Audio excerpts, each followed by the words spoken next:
Hi, I'm Jeff Chatterton. I am a crisis communications expert and the author of the best-selling book, Leaders Under Fire.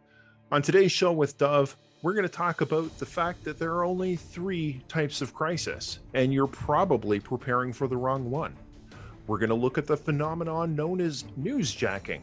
Does the media really matter?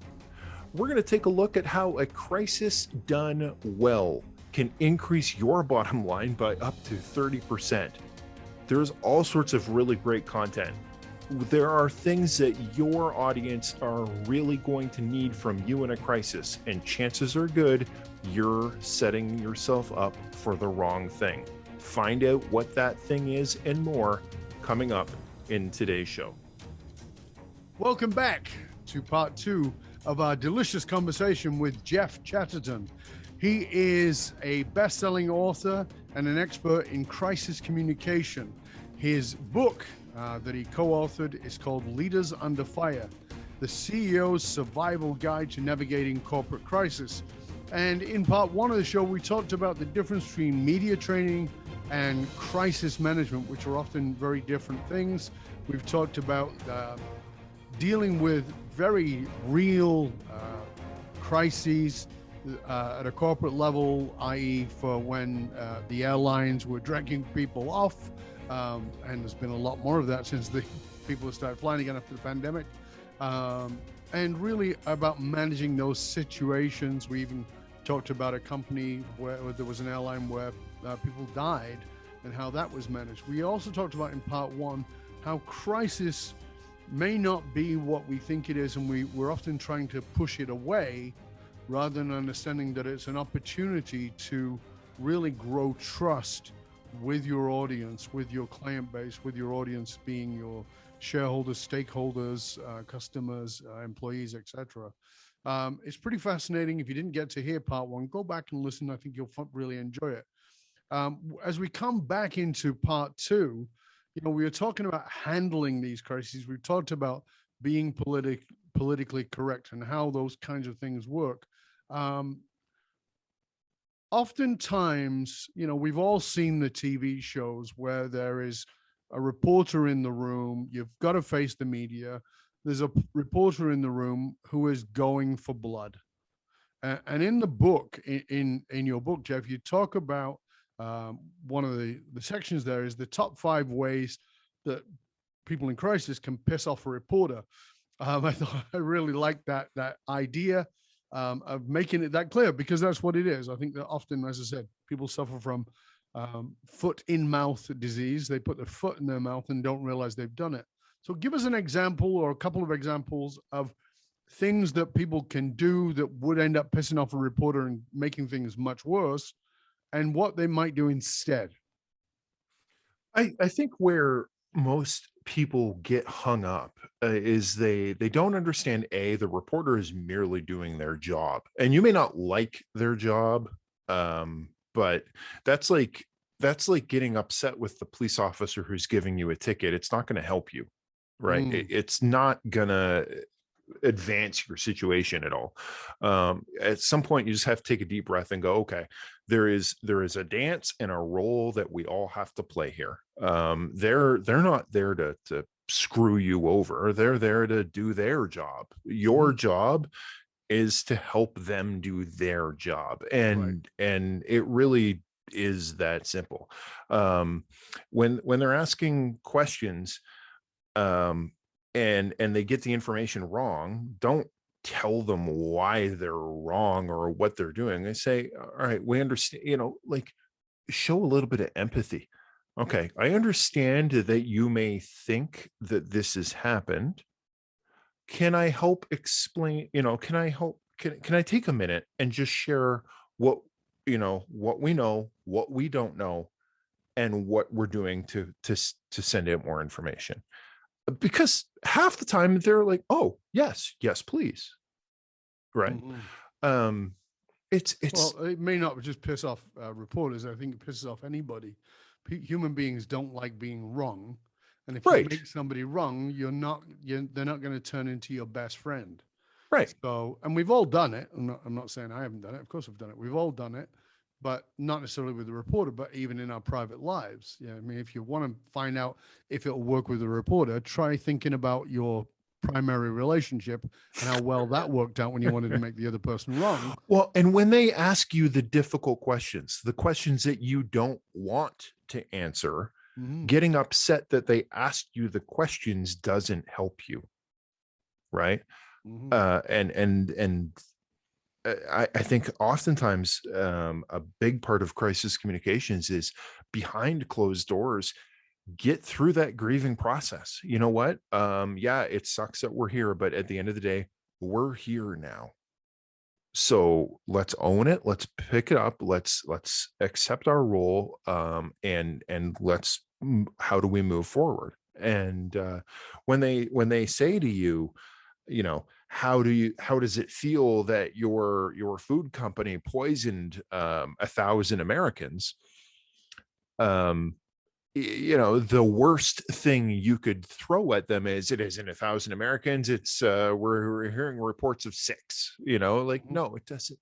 You're getting caught up in the facts, you're getting caught up in data and details. You know, when it's going to be so much more effective to go, you know what, our goal has always been to create a safe, delicious food product. We feel awful that anyone would get sick. This is what we're going to do. Here's how we're going to fix it. And you tell me what one's going to work better. Right. Definitely. So again, we're back to that transparency. Now, you know, as we talked about before, there's been a lot of, certainly, I think I know a lot of the CEOs that I've worked with and I've trained for media training and how to deliver a keynote or how to deliver something in front of a camera, etc., is different than crisis communication. And oftentimes in crisis communication, and oftentimes the companies that offer crisis communication sort of lay out this plan. They say a plan is essential. And you claim in your book, and it's on your website there, that that's pretty much a waste of time and money. Tell us why. It's a huge waste of time and money. And that's controversial for me to say. Right. Most people in the crisis communications industry make good money selling the binder. You know, the crisis communications plan is holy. It is sacrosanct. Everyone needs one, right? Every CEO from business school learns about the importance of the crisis communications plan, and light appears from the heavens and shines upon it. Yes. It's a load of crap. It Right. doesn't work. It doesn't work. There's 2 or 3 reasons for it. The fact is, of all of our corporate leaders who are listening here, I can almost promise you that at least half don't have a crisis communications plan. If they do have one, they don't know where they can find it. Right. So automatically there's that. B, it gives you a false sense of security, which is even more dangerous. The information is dated as soon as you write it down. I can't tell you how many times I've gone to a different client facility and said, okay, now show me your plan. And they finally find it, and I open it up and blow the dust off, and I discover fax numbers from a newsroom that doesn't exist, you know. It's not written in the spokesperson's true, authentic voice. So you're already starting on the back foot.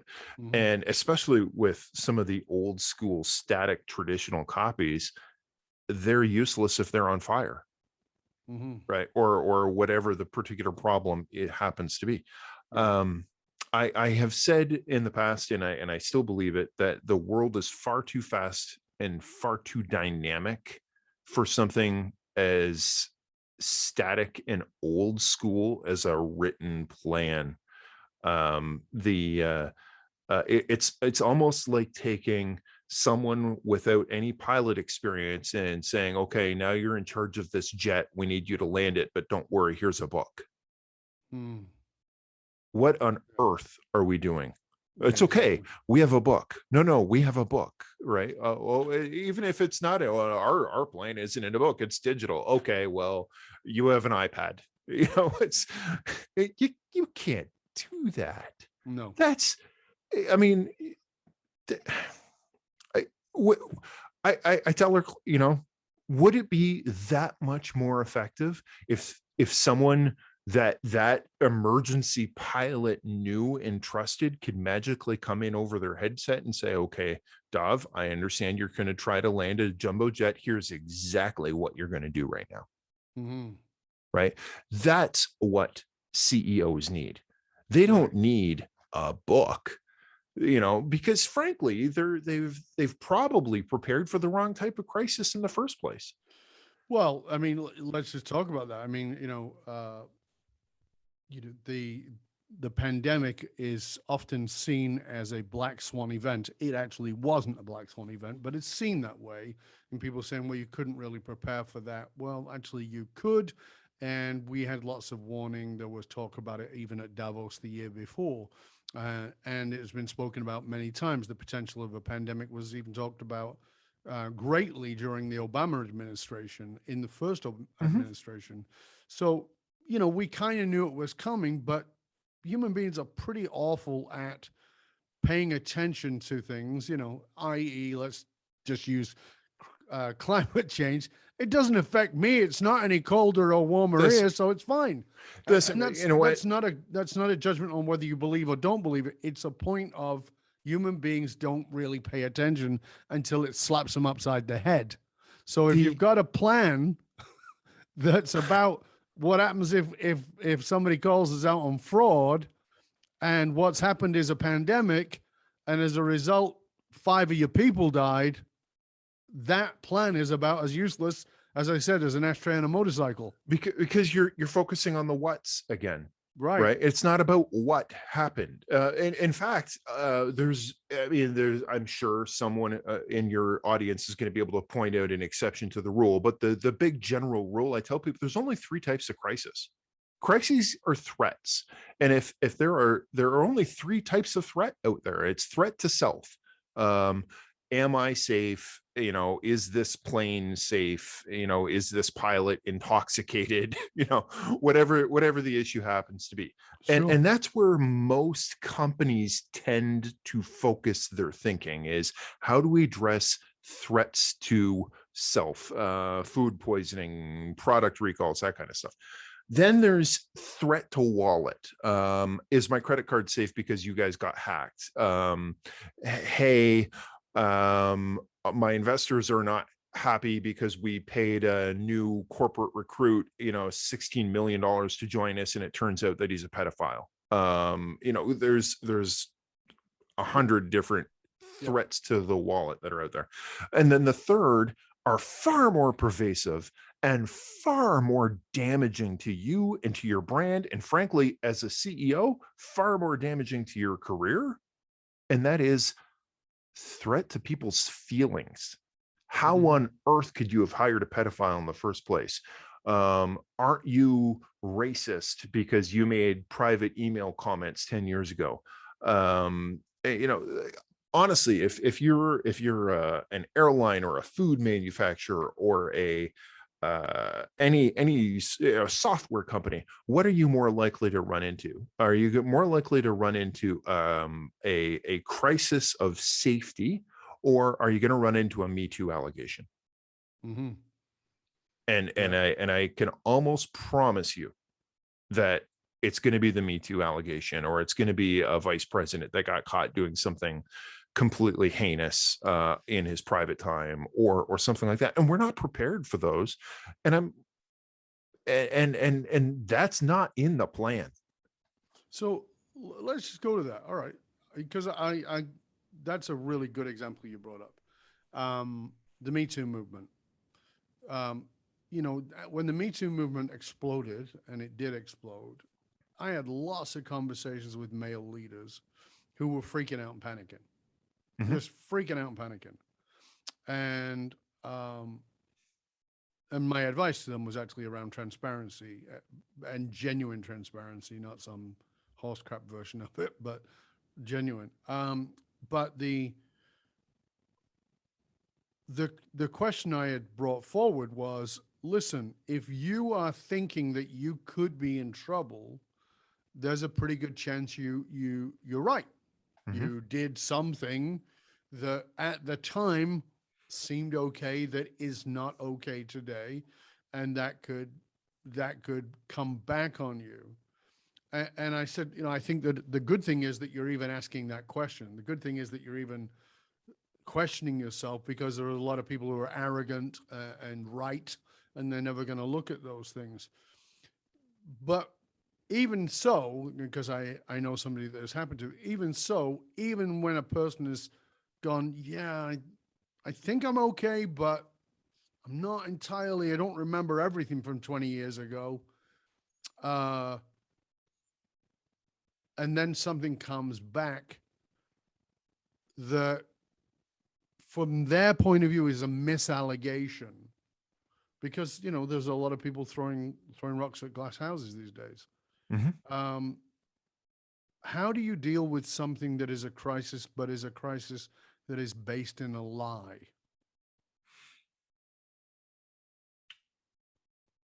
You need to be better at telling your story Mm. than the people who are telling the story. Mm-hmm. It uh where most people who feel that they are erroneously being slandered, Mm-hmm. where they run into trouble is that they want to correct the record. Mm-hmm. If I had a crazy story about that one time, Dov was caught, you know, with a bunch of midget hookers in Calgary back in 1999, right? How did you Uh, know? yeah. Wow, you're good. You'd be entirely They were focused actually on. Oompa Loompas, and you need to be Yeah, politically correct about that. yeah, exactly. um you'd be entirely focused on denying the allegation. And if stop and think about it for a minute, what's the most famous political quote in the last 50 years? I did not have sexual relations with that woman. What's the second most famous political quote in the last 50 years? I did. I am not a crook. Sorry? I am not a crook. Yeah. I'm both not a crook. times both times that particular leader is denying a negative allegation with a negative response, right? And the problem is the human brain doesn't hear negatives. All they No. hear is the original allegation back. Yep. If Bill Clinton, or actually both of them, could have answered the question the exact same way, which is boring, but sometimes boring is good, which is, I'm an honorable man. I've conducted the office of the presidency with nothing but integrity and honor. Mm-hmm. Boom. Right. Um, there's nothing there. Right Mm-hmm. now, there are times when you need to actually forcefully deny Dove, is it true that you were caught in 1999 in a Calgary hotel room with a bunch of Oompa Oompa Loompas. Loompas? Then I would tell them, you flatly deny it, but you pause. You actually break up the soundbite. No, that's not true. I will tell you what is true. I will tell you that I was in Calgary in 1999. I was doing a lot of work with the homeless population. I have spent many hours doing X, Y, and Z, or Z, depending on whether you're in the United States or Canada. All right. And you go back to telling your story and your truth and what was honest and what you legitimately believe to be true. Um, Mm-hmm. if you can, front load as much empathy in there as you can. You know what? I understand how concerning it would be to hear something like that. I understand. I obviously was concerned when I heard that myself. We asked ourselves those very same questions. Here's what I'll tell you. Mm-hmm. Right. Um, but um, but it's whoever tells the story better, Right. and not just tells the story better, but to the right people. And it um sometimes it's the public, sometimes it's the media, sometimes you can ignore the media, sometimes the media is completely irrelevant. I would argue that the fact that whether you agreed with him or you think he's a blowhard orange tinted idiot, the fact that Donald Trump managed to get himself elected in the first place despite not a single media reporter actually liking that guy is proof that the media is not as relevant as people think it is, but it's who they communicate to. Yes. That's your audience. That's who you need to remember. Yeah. Mm-hmm. Yeah, that's a very good point. Whatever one thinks of Donald Trump, he is masterful at leveraging the media. There's no doubt. They're a conduit. It's back to our conduit point.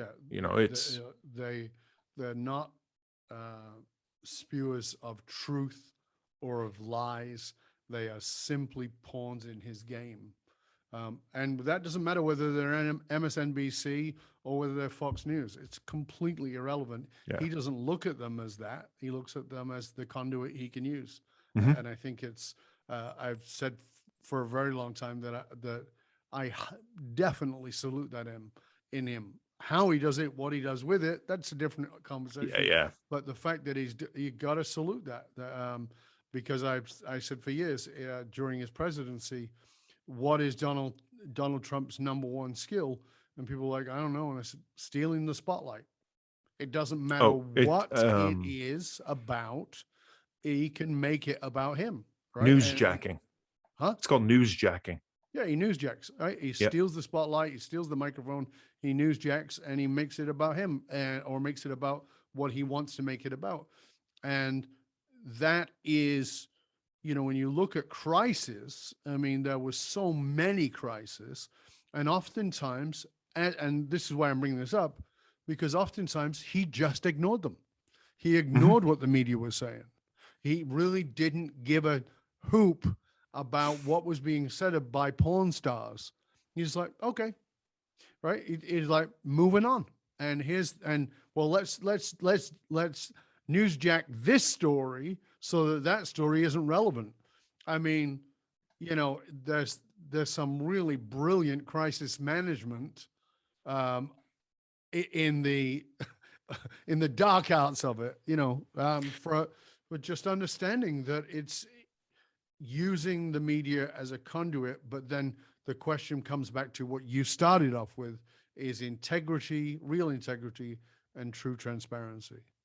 Well, and I think it comes back to if I work with Major League Baseball stadiums and NHL and NBA arenas all over the globe.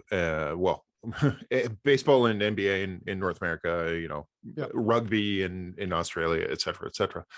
And I tell people, okay, let's come up with something completely bizarre. What if a meteorite comes out of the sky and destroys your South grandstand? Is that a crisis? People are like, oh, that's a big deal. I say, okay, but what if everyone stands around and cheers?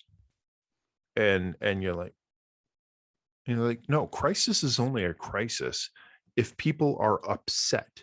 And it's only a crisis for you if the people you care about are upset with you.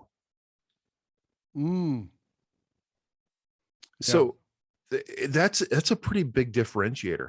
I don't really care. I want that to land for people, because that makes your point that you've been making all the way through, which is it's not the what, it's the why. So say that again, because I want everybody to, and please, I'm going to encourage you right now, if you on the treadmill or you're somewhere like that, pull over, stop for a minute, take a note, listen to this again. You're never going to get in trouble for what happened. You're going to get into trouble for why it happened. And it's if this bad thing happens and everyone stands around and cheers, okay, that's not a crisis anymore. It's only a crisis if the people are upset. And it's only a crisis for you if the people you care about are upset with you. Mm-hmm. if there are other folks that are out there and they're furious with you, but they're not customers and they never were going to be in the first place, oh well. Well, exactly. I mean, liberals were very upset with Donald Trump. Doesn't matter. Who cares? He's right. At that point they become his spokesperson. Exactly. Right. So it's a wonderful example of it. So one of the things I do want to just, again, we're already coming close to the end of this part of the show, but one of the things you talk about is that you've said that speed kills careers, that but yet companies will survive, but often the CEO won't. What's the reason for that? And is that an absolute? Is that the hard, fast truth? Is it unchangeable? The reason CEOs get turfed is because the business is going to survive. If you have a massive product recall that's because your butter chicken in a can killed 16 people, that's bad. But you know what, you're gonna face down lost sales for a year or two, but you're gonna come back eventually. Where who's not going to come back, chances are good the CEO is going to get a golden handshake and 2 years worth of salary and an opportunity to go sit on a beach somewhere, because the boards of directors feel that there needs to be someone to blame for that. You can't blame the machine. You can't blame an anonymous operator. Someone needs to own it. It's the same reason whenever I'm dealing with a crisis in the first place, I never bring the CEO out first. I will try to bring out a vice president or someone else, frankly, because just because they're the CEO doesn't mean they're the best communicator. And I'm going to find the most empathetic, honest, authentic appearing communicator. Secondly, if that doesn't work, we have room to up our game. We can. But really, what I'm hearing there is, but if somebody has to go under the bus, it's likely to be that guy. Yeah, you're not wrong. Okay. Yeah. Right. Yeah. So because I mean, there's a lot of this. We've done a lot of shows on women in leadership, and there's a lot of women who get promoted to a role for a company that is getting in some big trouble, and they put a woman CEO in place. She gets thrown under the bus, but it was a problem that got started before her. And a good example of it was a presidential candidate who was running against Trump. You may remember her. Trump was very, very mean to her. She was the CEO of HP when HP was in massive trouble. Meg Whitman. She was brought in to throw under the bus. No, she was eBay. Yeah, I remember this. Yeah. Been a guest on this show actually. So and oftentimes Carly Fiorina. Callie Fiorina, yes. Yeah. So oftentimes, that's good for us to understand, though. Depending on what level you're at, what you might be that VP who is potentially going under the bus, and if you don't want to go under that bus, you better be really understanding how to be empathetic. It's all about it. Empathy is the secret sauce. And frankly, women are naturally better suited for it, because as politically incorrect as this is to say to a public audience, women are naturally more empathetic. They are better communicators in a crisis, which is politically incorrect as all heck, but it's still correct, right? People need to know that how they feel. If you can establish that how they feel, I call it fire retardant foam. You can't go in if the room is on fire, if your supply closet is on fire, you can't go in there with drywall, hammer, and nails to fix the problem until you put the fire out. Going in with empathy first, saying, hey, you know what? I understand how scary that must have been for you. Here's, we've asked ourselves a lot of those very difficult questions that you're asking us right now. That's like hitting the whole room with fire extinguisher foam. And it just takes the energy out, and it just lets everyone drop their shoulders and go, all right, well, that was really crappy. What are we doing now? Well, I think And now you can go in with the way you brought it back to, Jeff. I mean, if we sort of boil it down, this entire conversation, if we boil it down, it has been that crisis is only a crisis given certain circumstances, and you've laid those out beautifully in the show, and that the coping for dealing with a crisis is genuine transparency, but more importantly, genuine empathy for the people who are likely to be hurt or feeling hurt about this situation, and how can you address it from that point of view as opposed to the what. Absolutely. You don't have to capitulate. You don't have to bend over. You don't have to you don't have to be anyone's stooge. No. But you can respectfully address those allegations in an empathetic way. And that is going to do far more for trust and credibility. It's going to far more for your career and your ability to keep that C-suite position than any amount of accounting background or other skill management that's out there. Jeff, this has been a pleasure and honor, sir. Thank you for being with us. Again, before we go, please again make sure that our people know where they can find out about you, they can find out about the book and all your wonderful resources. So I'm the owner of Checkmate Public Affairs at checkmatepublicaffairs.com. If you want a free copy of the book, you can go to leadersunderfire.com. Well, like I said, the book sells for $20 on Amazon. We'll send it to you for free. We're going to ask for a few bucks to handle the postage and shipping costs. That's fabulous. Thank you for being with us today, Jeff. And for you, dear listener, remember that you can hang out with other conscious leaders. You can chat about this episode that you've been listening to or any of our past episodes. You can go to our Facebook or LinkedIn groups. Just simply look for the Leadership and Loyalty Podcast.